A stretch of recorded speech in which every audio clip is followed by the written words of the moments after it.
Fueron los señores en la Europa de la Edad de Hierro. Sus líderes fueron hombres y mujeres legendarios: el rey Arturo de los bretones, Búdica, la reina guerrera y Vercingetorix el galo. Tenían sacerdotes poderosos llamados druidas, que ofrendaban sacrificios humanos a los dioses.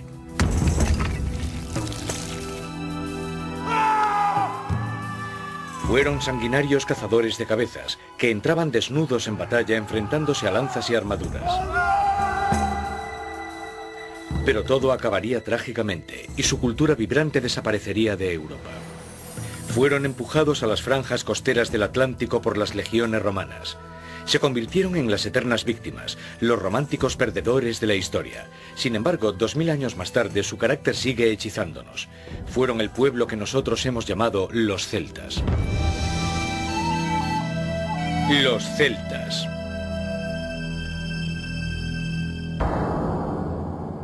Pero ¿cuánto es mito y cuánto es verdad? Soy Richard Ratchley. He querido indagar en nuestra historia para intentar averiguar qué nos ha convertido en quienes somos hoy.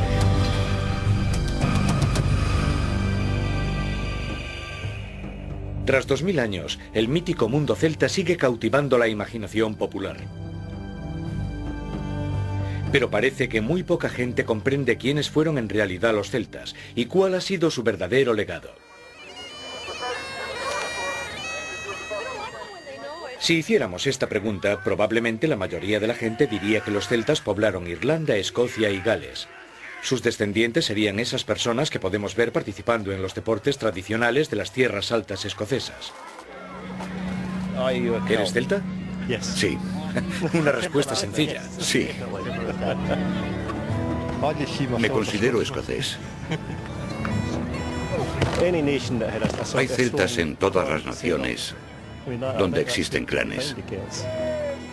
Clan es una palabra en gaélico que significa niños. Aquí en Escocia significa familia tribal. Para mí ser celta o ser escocés es muy parecido.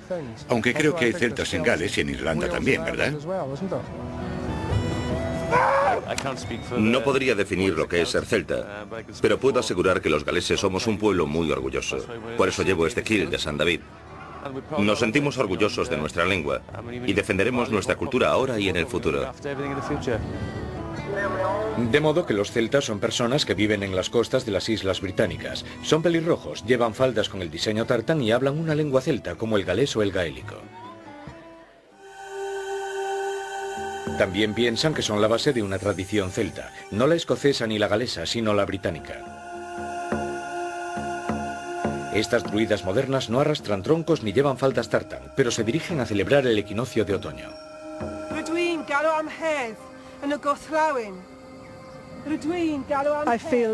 Opino que la cultura celta fue acogida por la gente de esta tierra durante la Edad de Hierro y que los druidas formaban parte de esa cultura.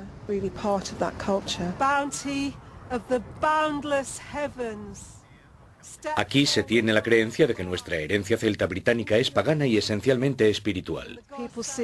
Rebosa poesía y arte. Saber que determinados aspectos de la naturaleza albergaban ciertas deidades, por ejemplo, los espíritus que habitaban las cascadas y riachuelos, cautiva la imaginación popular. Estas druidas modernas creen que están conectando con un pasado místico celta y con los espíritus paganos de la tierra. Son los espíritus del oeste, a quienes nuestros antepasados ofrecían sacrificios en los riachuelos, los ríos y los lagos, y en las ciénagas donde el agua se une a la tierra. Salve y sean bienvenidos.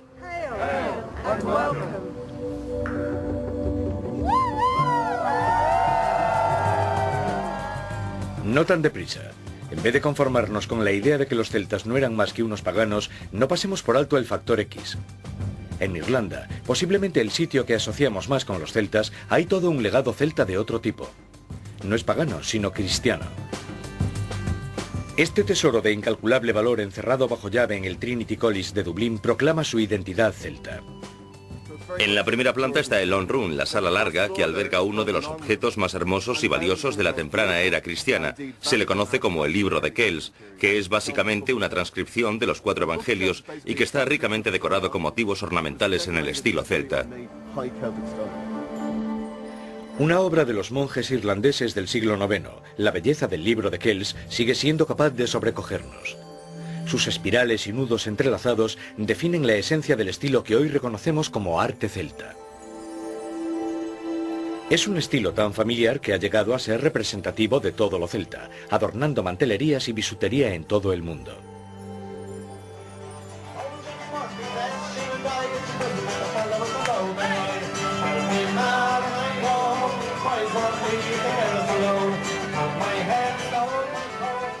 En Irlanda hay más tópicos. Han hecho suyo el carácter típicamente celta.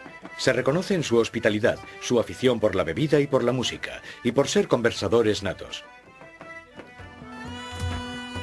Yo creo que la gente reivindica su vínculo celta para explicar un montón de cosas. Su apasionada identidad nacional, su romántico pasado pagano, incluso una profunda espiritualidad cristiana. ¿Y qué tiene esto que ver con los antiguos celtas? Quisiera revelar la auténtica historia de los celtas y descubrir por qué su mundo sigue evocando tanta pasión hoy en día. Mi búsqueda comienza aquí, en el Long Room del Trinity College de Dublín. En las estanterías de su biblioteca se amontonan los manuscritos y las traducciones de antiguos textos romanos y griegos. Fueron copiados a mano por los mismos monjes que crearon el Libro de Kells. Mis primeras pistas de los orígenes del antiguo mundo celta están en estos libros. Acabo de encontrar este libro escrito por el historiador griego Heródoto, también llamado el padre de la historia, y tiene un pasaje muy interesante. Aquel río fluye desde la tierra de los Keltoi y la ciudad de Pirena y recorre el mismo centro de Europa. Ahora bien, los Keltoi moran más allá de las columnas de Hércules. Es esta una de las primeras menciones de los celtas en la historia. Pero a Heródoto también le llaman el padre de los embustes. Por tanto, tendré que viajar hasta Europa para encontrar las evidencias arqueológicas de toda esa gente que llamamos celtas sobre el terreno. La palabra celta fue usada por primera vez por los griegos hace 2500 años. Escribían sobre unas gentes que no vivían en las islas británicas, sino en Alemania, en la cabecera del río Danubio.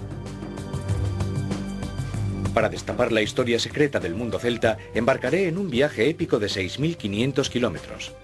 Viajaré siguiendo las huellas de los antiguos celtas a través del corazón de Europa. Los celtas no tenían lenguaje escrito, de modo que solo sabemos lo que de ellos decían los griegos y los romanos. Decían que eran primitivos y bárbaros, que eran cazadores de cabezas, que eran aficionados a beber copiosamente y tenían costumbres religiosas salvajes, como los sacrificios humanos. Que lejos de la romántica imagen que hoy tenemos de los celtas. Tendré que separar realidad y fantasía.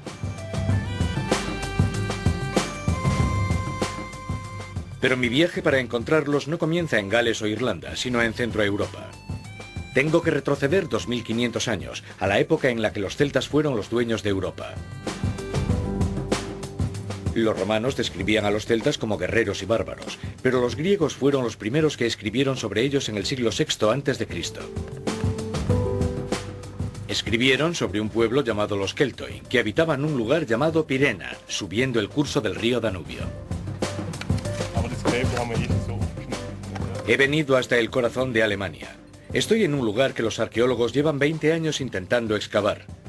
El yacimiento de una masiva fortificación en la colina de la Edad de Hierro.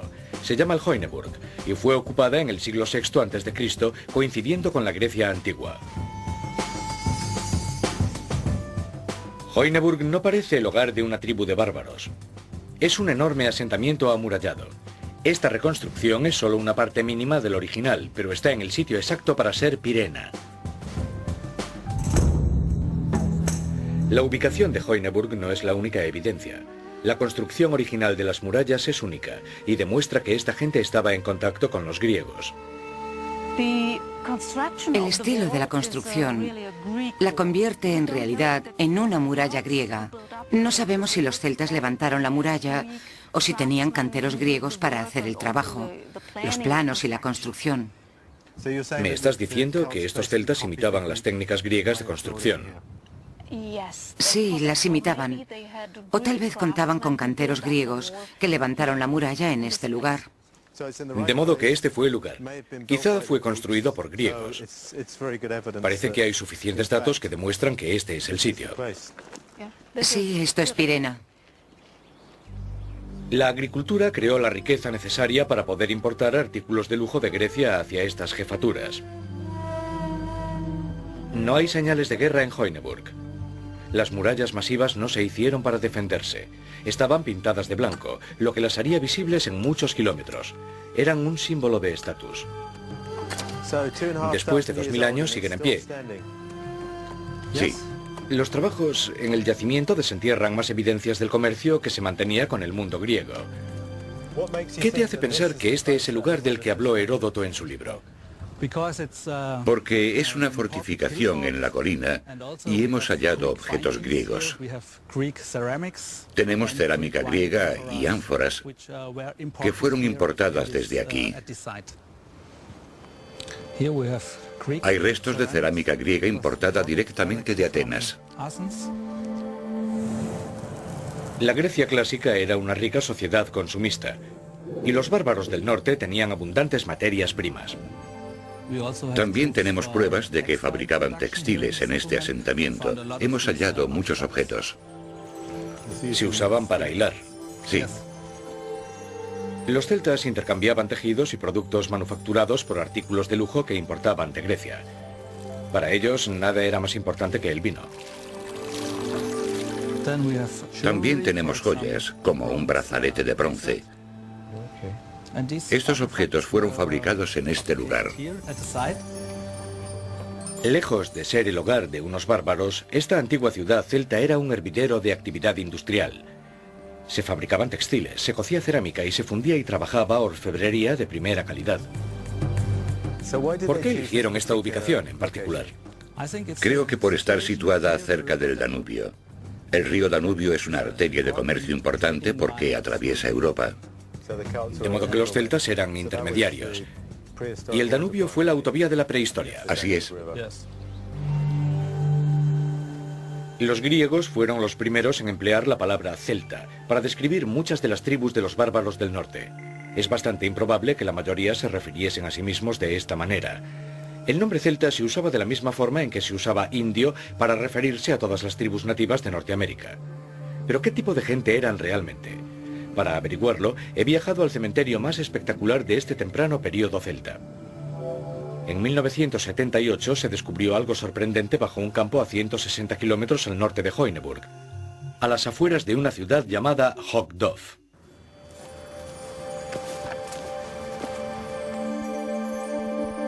Este es el príncipe de Hogdov. Estoy cara a cara con mi primer celta de la antigüedad, pero no parece la tumba de un guerrero. La única arma que hay aquí es una daga de hierro con adornos de oro.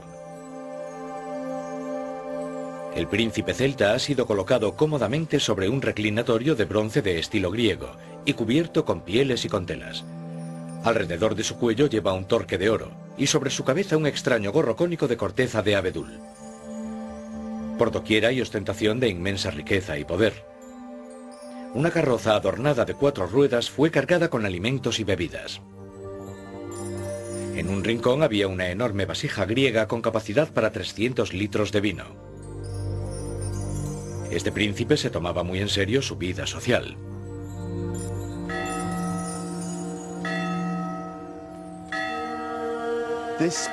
Esta ostentación de bienes y riquezas concede una imagen singular de la vida de un príncipe celta de la antigüedad. Colocaron a su jefe muerto en esta carroza y lo llevaron a su tumba. Es una obra maestra de hierro. Fueron herreros muy hábiles. ¿Qué nos puede contar esta tumba tan imponente acerca del temprano mundo celta centroeuropeo? Nos cuenta que este hombre mantenía relaciones internacionales y que estaba orgulloso de codearse con las culturas mediterráneas, porque intercambiaban ideas, intercambiaban mercancías. Todo lo que vemos aquí son los vestigios de su poder, como jefe de esta tribu de Hogdov. Por tanto, es como un trono donde te tumbas en lugar de sentarte. Es un enorme trono de bronce, un trono para reclinarse, como hacían los griegos en esta época. Mi primer celta no es un guerrero cazador de cabezas en absoluto. Es un diplomático culto que mantenía contactos con los pueblos más desarrollados del mundo antiguo, los griegos. Importaba productos griegos y probablemente pensamientos griegos también. ¿Cómo se enriquecía la gente como este príncipe? Vivían en la nueva edad de hierro, por lo tanto se enriquecían con el hierro. Extraían hierro de las minas y con el hierro comenzó una dimensión totalmente nueva de comerciar con los griegos. Se podría decir que aquí empezó el mundo celta centroeuropeo. Así pues, he dado con los primeros celtas, con la ciudad de Pirena y con un príncipe celta, pero ninguno encaja con las descripciones clásicas de celtas bárbaros. Ni siquiera se parecen mucho a la imagen que tenemos hoy de lo que es ser celta, salvo el detalle de que al príncipe de Hogdov le gustaba beber bastante. La arqueología ha revelado que 50 años después de la muerte del príncipe de Hogdov, desaparecieron repentinamente del centro de Alemania los antiguos asentamientos celtas. Algo había cambiado. Estaba emergiendo una nueva sociedad celta y el poder se trasladó al oeste. Para hallar las evidencias, debo dirigirme al yacimiento celta más famoso de Europa.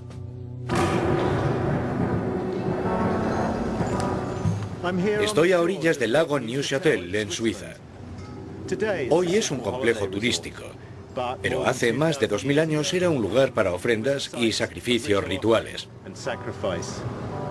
Aquí se acuñaría el nombre con el que se conocería al mundo celta. Un nombre sinónimo de belleza y violencia. Latén. En el siglo V, las orillas de Latén no servían como cementerio ni como asentamiento. Era un enclave religioso sagrado. Para los celtas antiguos, el agua era la puerta de entrada al otro mundo. Aquí rendían tributo con sus posesiones más apreciadas.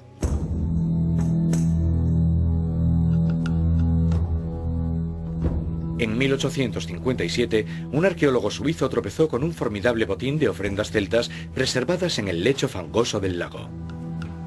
A buen recaudo en esta cámara constituye una visión de cerca del nuevo mundo celta en la cumbre de su poder. ¡Qué puerta tan grande! Debes de guardar algún tesoro aquí dentro. Claro, es el tesoro del pasado. Se recuperaron más de 2500 objetos. Debido a ellos, el nombre de Latén se asociaría siempre con el mundo celta.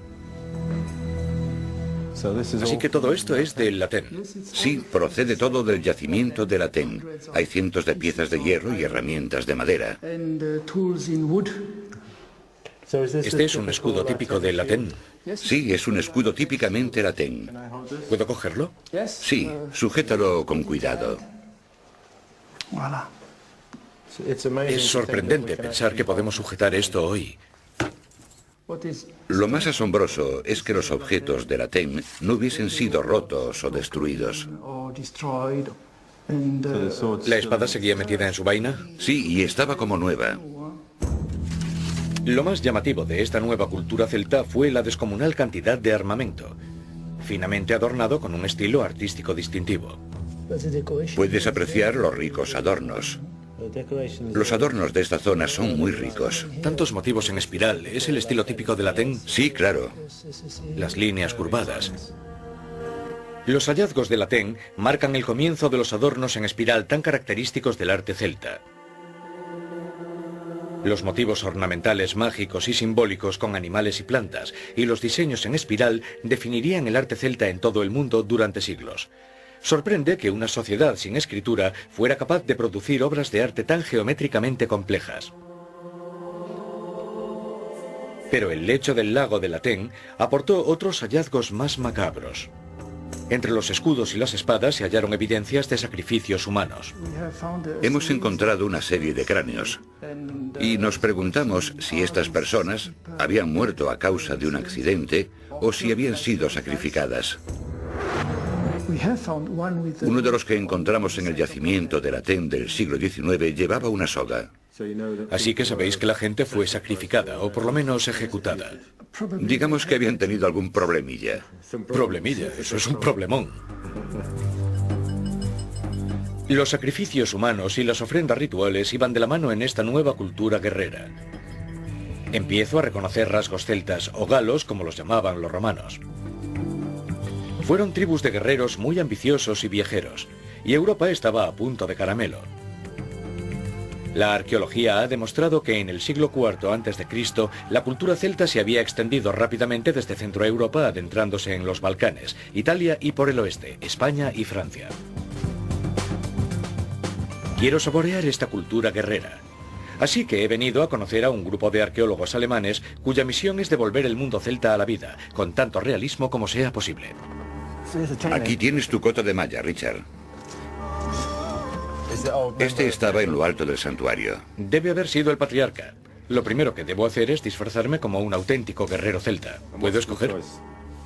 ¿Pintura de creta o cota de malla? Tendré que pensármelo. Previo al 300 a.C., los guerreros celtas preferían luchar desnudos. Como única defensa, sus cuerpos pintados, un escudo y su fe en sus dioses. Me quedo con la cota de malla. Venga, vamos allá.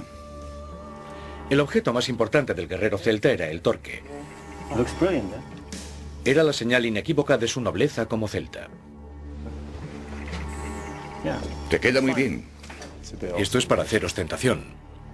Los romanos describían a los celtas como seres supersticiosos, y llevar el torque podría haber tenido un significado religioso. La guerra formaba parte de la cultura celta, pero también les aportaba ingresos. Los guerreros celtas se habían forjado tan buena reputación que eran muy apreciados como mercenarios. El arma principal de los celtas era la lanza, un arma realmente letal. Mira qué afilada está.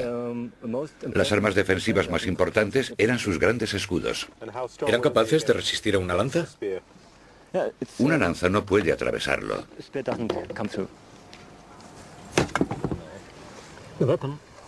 El arma del noble era la espada. Mira. Sus tácticas guerreras eran dramáticas y ruidosas. Uno de los sonidos más aterradores del campo de batalla era emitido por el carnix de guerra con cabeza de jabalí.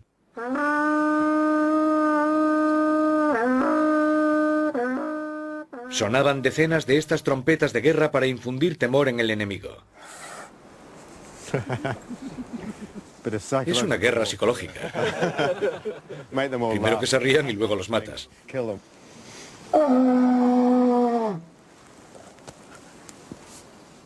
No me sale mejor. Los romanos describían las tácticas de guerra celtas como sencillas pero eficaces. Primero se burlaban del enemigo. Imagina a 10.000 celtas gritando así. Impresiona bastante, creo yo. Entonces cargaban los guerreros más valerosos.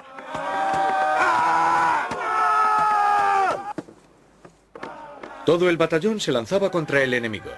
Su intención era que el enemigo se asustase y echase a correr. Si no surtía efecto a la primera, volvían sobre sus pasos y empezaban desde el principio. Solemos considerar a los celtas unos perdedores, un pueblo fácilmente derrotado por la superioridad tecnológica de los romanos. Pero simplemente no era cierto. Desde el principio, en muchos aspectos, la tecnología celta era más adelantada que la griega o la romana.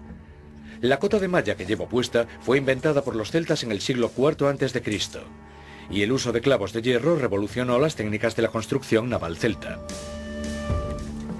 Con sus espadas, sus carros con ruedas de hierro y las herraduras para caballos, los celtas desplegaron campañas militares contra las tribus vecinas y contra griegos y romanos.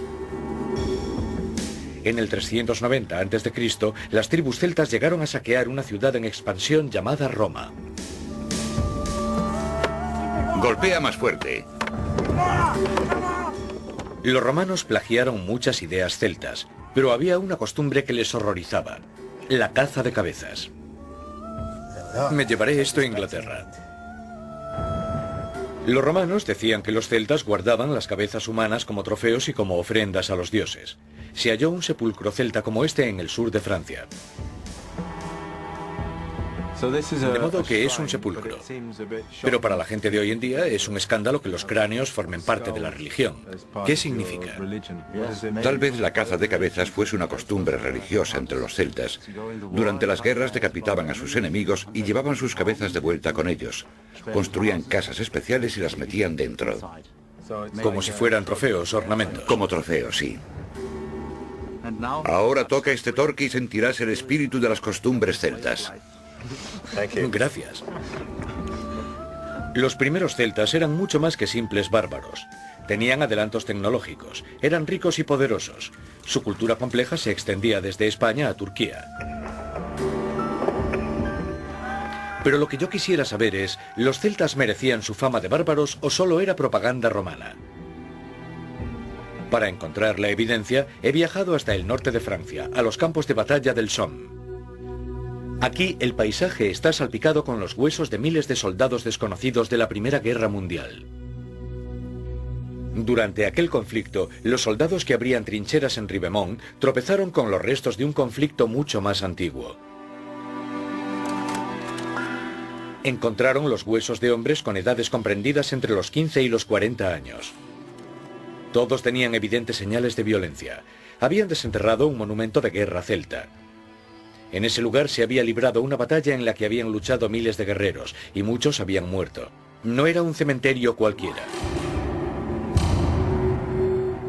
Nos aporta una extraordinaria visión del comportamiento celta frente a la guerra y a la muerte.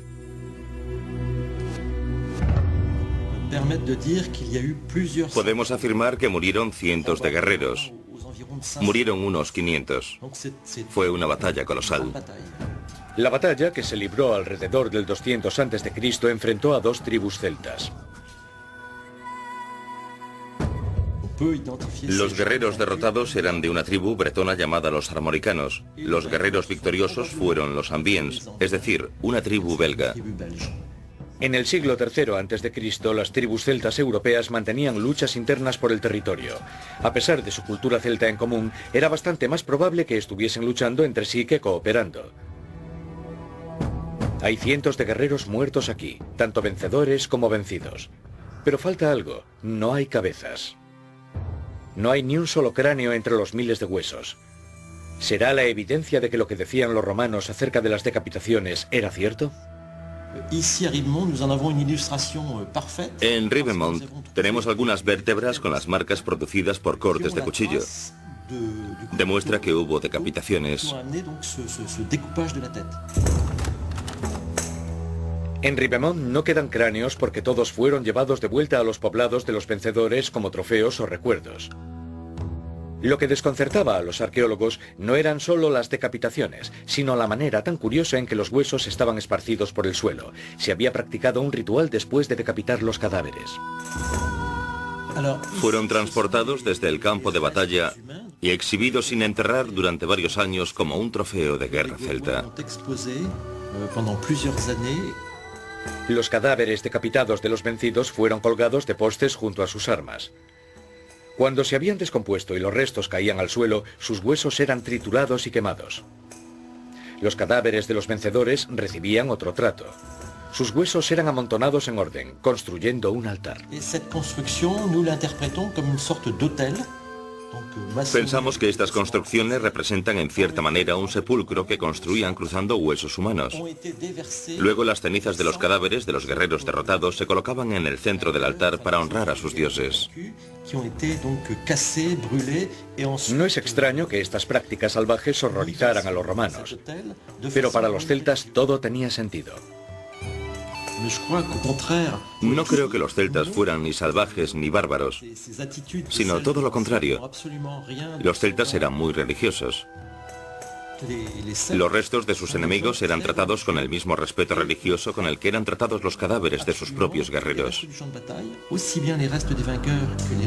Los descubrimientos de Ribemont confirman que los celtas concedían un valor espiritual a la cabeza humana. Lo que para los romanos eran brutales salvajadas, en realidad formaba parte de una religión compleja. La arqueología nos muestra que en el 200 a.C. la Galia se había estabilizado. Sus tribus celtas habían echado allí sus raíces y empezaban a construir ciudades permanentes. He viajado a Corán, 500 kilómetros más al sur. Esta fue la tierra de otra poderosa tribu celta, los avernios.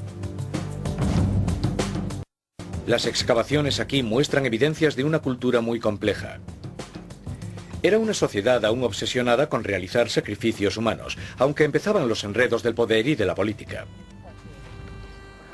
Aunque parezca que nos hemos ido de fiesta, la verdad es que he venido a Corán para poner en escena el sacrificio de la decapitación. ¿Es el mejor vino que hemos podido encontrar? No será una víctima humana, será una ánfora llena de vino. Estamos realizando un experimento arqueológico. Retrocederemos más de 2000 años y yo ofreceré mi primer sacrificio del vino. Corán fue un lugar de reunión para las tribus celtas de la Galia. Aquí los diplomáticos intercambiaban regalos y favores. Hay evidencias de esta espléndida hospitalidad esparcidas por doquier. Tenemos muchas ánforas. Cada ánfora es de 20 litros. Hay miles de ellas en esta zona. ¿Cómo conseguían todo este vino? ¿Qué entregaban a cambio del vino? Los textos antiguos dicen una ánfora a un esclavo. Qué vino tan caro, ¿no? Carísimo, valía una vida humana. Los celtas, al contrario que romanos y griegos, bebían el vino sin diluir. Los mercaderes griegos y romanos estaban horrorizados por esta práctica. Solo un verdadero bárbaro no mezclaba el vino con el agua. El vino era muy apreciado porque simbolizaba un sacrificio humano. Pero ¿cómo se sacrifica el vino exactamente? Fíjate, la golpeaban aquí con una espada. Con una espada. Las ánforas eran sacrificadas. No se limitaban a descorchar una botella. No, así sustituían los sacrificios humanos.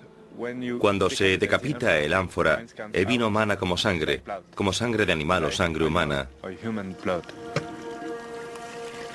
Durante las celebraciones especiales, el suelo del santuario de Corán estaba salpicado con las ánforas decapitadas y esparcidas entre charcos de vino. La hospitalidad de los celtas, grandes bebedores, ponía a prueba el aguante de sus invitados. Pero Corán no solo servía para hacer fiestas, tenía una función más seria. Aquí se mantenían relaciones diplomáticas y se hacía política. Aquí incluso acuñaban sus propias monedas. No se había sacrificado una ánfora en este lugar en más de 2000 años hasta ahora. Justo aquí.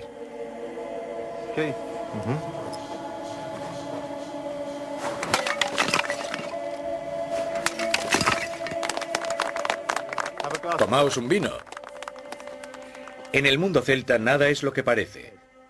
La caza de cabezas y los sacrificios no eran simples evidencias de la brutalidad celta. Formaban parte de un complejo mundo religioso. En la tribu de los avernios, un sacrificio con derramamiento de sangre se convirtió en algo muy real cuando decidieron oponer resistencia a la invasión romana. Eso fue en el 58 a.C. Desde las filas de la tribu avernia surgió el líder más trágico del mundo celta, Vercingetorix el Galo. A principios del siglo I a.C., la Galia estaba cada vez más romanizada. Tras siglos de relaciones comerciales, su modo de vida no se diferenciaba mucho del romano. Pero, ¿de verdad la sociedad celta se había vuelto sofisticada? Para enterarme, he viajado al norte, a Vibrac. Rodeada de sus murallas formidables, Vibrac era la capital de los Eduos. Era una de las tribus más poderosas de la Galia. Bueno, Richard, acabamos de entrar en Vibrac, pasando por una de las 15 puertas de esta importantísima ciudad del siglo I a.C. La muralla defensiva de Vibrac mide 5 kilómetros y era un enorme éxito de ingeniería, pero servía más para su admiración que como medida defensiva. ¿Qué nos cuenta acerca de los celtas? Nos cuenta varias cosas. Partiendo del tamaño de la fortificación, que es enorme, con sus 5 kilómetros y 15 puertas, se entiende que existía un nivel alto de organización. De modo que en esta ciudad había una autoridad con poder suficiente como para obligar a cientos de miles de personas a construir todo esto. Vibrac era uno de los asentamientos más complejos y grandes del norte de Europa. Su población urbana se contaba por millares y era a todos los efectos una gran ciudad. Veamos una pequeña muestra de los descubrimientos recientes en Vibrac, para que te hagas una idea de su importancia. Fíjate en la cara del jabalí, igual que en el Carnex. Vaya, es un pitorro para servir el vino. Sí, es típico del arte tardío de Latén. Esto es un broche de bronce utilizado por las mujeres para sujetar sus vestidos y ropas. El humilde imperdible. Así es. Aquí tenemos otra pieza completamente diferente. Son trozos de cerámica. Son adornos muy típicos en esta región. Eran muy típicos entre los eduos, cuya capital estaba aquí. Es el estilo eduo. O sea que el dibujo era parte de su identidad tribal. Sí, era muy típico que cada tribu de la Galia Central pintase su cerámica con su estilo propio. Podemos imaginarnos a la Galia como un mosaico de tribus en rápido desarrollo formando estados menores. ¿Qué nos cuenta Vibrac sobre el mundo celta? Pues sencillamente que Vibrac era una ciudad en toda regla. Ello significa que estas sociedades de la Edad de Hierro intentaban convertirse en civilizaciones urbanas. Intentaban crear ciudades con miles de habitantes, con zonas concretas para artesanos, para actividades públicas, zonas residenciales y demás. Puedo asegurar que los galos tenían una civilización tan compleja como la romana de la misma época. Los eduos eran una tribu poderosa, pero era inevitable que se produjera un enfrentamiento decisivo con los romanos. Dime, ¿a cuánta altura estamos? A 820 metros por encima del nivel del mar. Imagínatelo, Roma no era más que un espejismo en la niebla. La invasión romana pondría a prueba la identidad celta de los galos. En Vibrac, Vercingetorix fue proclamado jefe de una confederación libre de tribus, en un intento de unirse frente a las legiones de Julio César. Los galos no se enfrentarían al ejército romano en una batalla abierta. Al contrario, adoptaron la táctica del ataque y la huida. Tras 6 años de escaramuzas, Vercingetorix cometió el error de reagrupar a sus fuerzas en el fuerte en la colina de Alesia.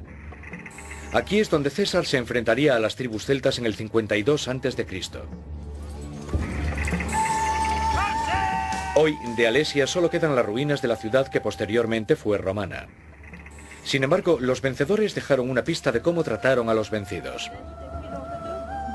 Esta es una figura de bronce hecha por los romanos hallada aquí en Alesia en 1907. Es un celta moribundo hecho de bronce. Este tipo de imágenes son una muestra no del poderío romano sobre los celtas, sino del poderío celta sobre la imaginación romana. Es la imagen de un salvaje noble, a la vez despreciado y también admirado. Alesia es la cuna de los cambios decisivos en Europa. En este lugar, exactamente en el otoño del año 52 a.C., los ejércitos romanos de Julio César derrotaron a los galos. César decidió asediar Alesia en vez de enfrentarse a los galos en una batalla abierta, lo cual se podría considerar un cumplido. Comenzó por abrir zanjas a lo largo de 25 kilómetros.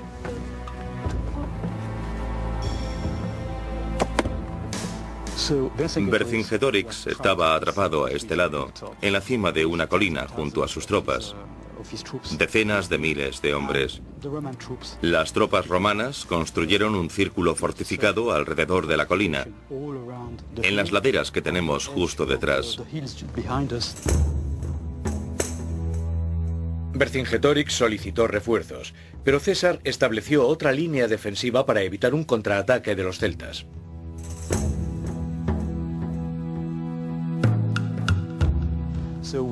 Había 25 kilómetros de zanjas, unos 23 fuertes romanos y decenas de miles de soldados romanos apostados por todas partes que vigilaban a Vercingetorix y a sus tropas.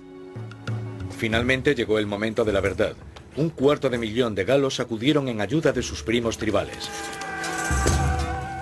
Pero la disciplina romana quebró el temperamento celta y la creciente hambruna en Alesia empezó a hacer mella en Vercingetorix. Los romanos hubieron de esperar hasta que la gente estuviera muerta de hambre porque no les quedaba comida ni agua. Entonces se rindieron sin más y entregaron a Vercingetorix al general romano. Después de una independencia tribal que duraba siglos, Vercingetorix había intentado unir a los galos frente a un enemigo común. Pero era poco y demasiado tarde. ¿Fue un día trágico para los celtas? Sin duda fue una tragedia para todas las tribus que intervinieron en la batalla. Si tenemos en cuenta que todas eran celtas, no hay duda de que fue un día muy importante para toda esta gente. Si las cosas hubieran terminado de otra forma, ¿crees que hoy Europa sería distinta?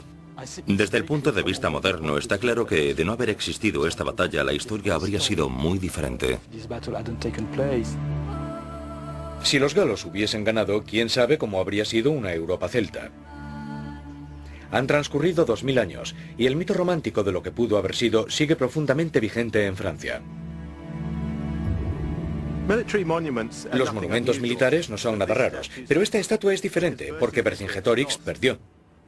Está aquí porque se convirtió en un símbolo para la nación francesa. La primera persona en pronunciarse sobre Vercingetorix fue el mismo hombre que lo había derrotado, Julio César. Él dijo, si todas las tribus galas se unificaran, podrían desafiar al universo. Eso da que pensar, especialmente si eres francés. El Imperio Romano en expansión había aplastado a los celtas en el continente europeo. Pocas generaciones más tarde, cualquier vestigio de su lengua, arte y cultura había desaparecido. O tal vez no. Hoy en día, en Irlanda y Escocia, muchas personas tienen el convencimiento de que descienden de esta raza de antiguos celtas. Los últimos supervivientes de este grupo étnico fueron empujados a los márgenes de Europa por el avance romano. Pero ¿hay evidencias que apoyen esta idea? Mi primer problema es que los romanos nunca llamaron celtas a la gente de las Islas Británicas, aunque sí decían que los antiguos británicos hablaban una lengua similar a la celta de la Galia. Tal vez la respuesta esté en el rasgo más destacado de la cultura celta, su singular estilo artístico. ¿Sería posible que los inmigrantes a Gran Bretaña hubiesen traído su arte? La primera pista está en el sitio más insospechado, en Battersea, al lado de la central eléctrica. En 1857, al dragar el río Támesis, se halló un escudo de bronce ricamente decorado. Y descendiendo el curso del río en Waterloo, se descubrió otro objeto, un extraordinario casco con cuernos. Como ambos objetos fueron hallados sumergidos en agua y sus adornos exóticos eran similares a los objetos celtas desenterrados ese mismo año en Latén, Suiza, los arqueólogos de la era victoriana sumaron 2 más 2. Dedujeron que las tribus celtas debieron migrar a Gran Bretaña desde Europa, llevando con ellos su arte. Bien, Richard, aquí está el escudo de Battersea. Yo sujetaré el casco de Waterloo. Son objetos celtas clásicos, célebres en el mundo entero.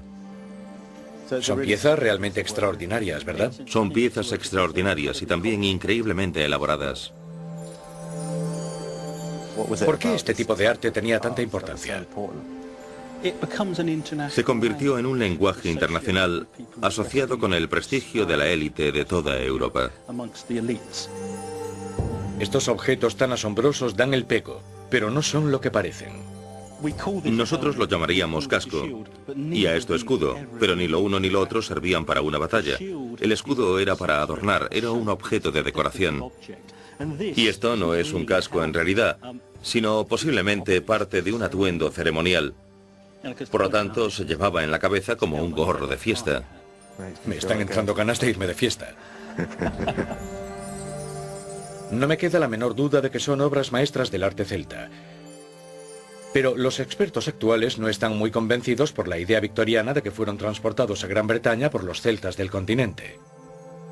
De hecho, en Gran Bretaña e Irlanda hay quienes no están de acuerdo con el nombre celta. ¿Crees que estos objetos fueron hechos por celtas? Fueron hechos por gente que hoy llamaríamos celtas. Otra cosa bien distinta es si ellos comprenderían la palabra celta o no. Desde luego es arte celta. Pero también creo que es importante que se reconozcan como objetos británicos. El estilo de arte celta, el estilo de sus adornos, se parece a otros de Europa, pero al mismo tiempo es claramente británico. El casco y el escudo son de estilo celta, pero no fueron traídos por inmigrantes celtas. De hecho, algunos de los ejemplos más representativos de lo que hoy llamaríamos arte celta no fueron importados. Todos fueron producidos en Gran Bretaña.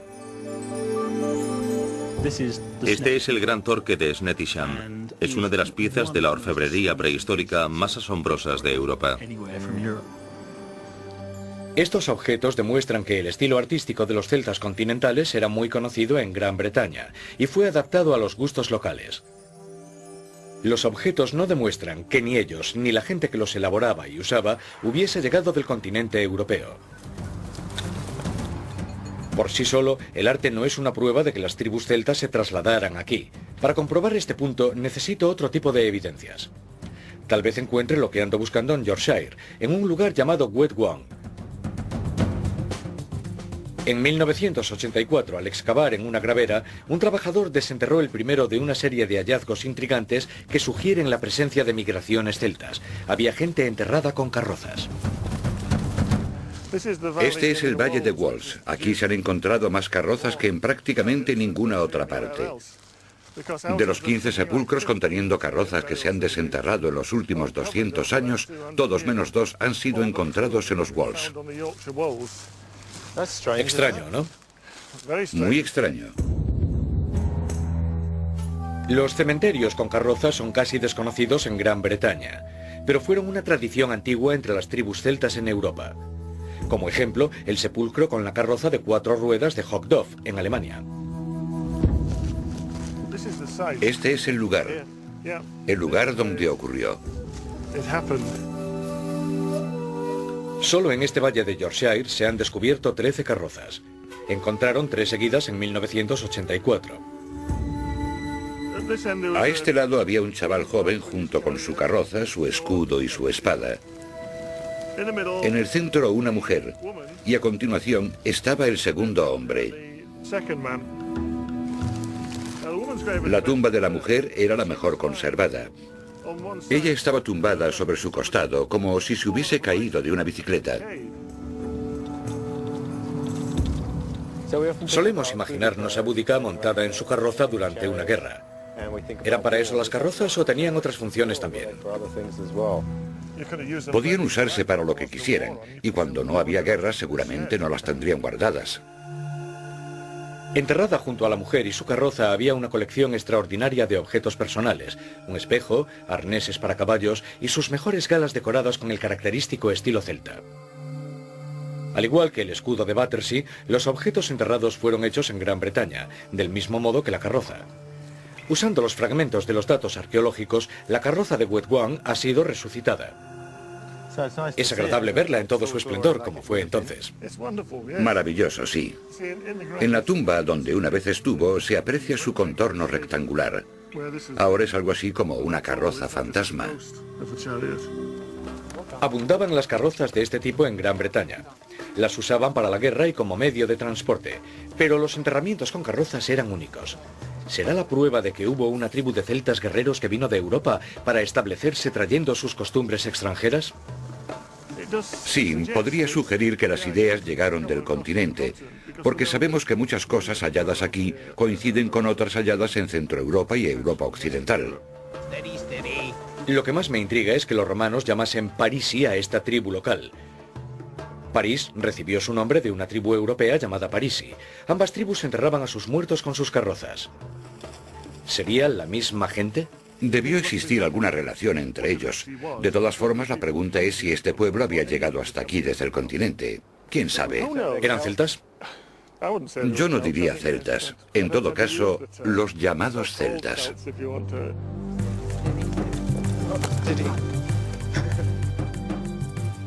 Tanto las carrozas de Wetwang como el escudo de Battersea demuestran que los británicos se relacionaban con los celtas del continente.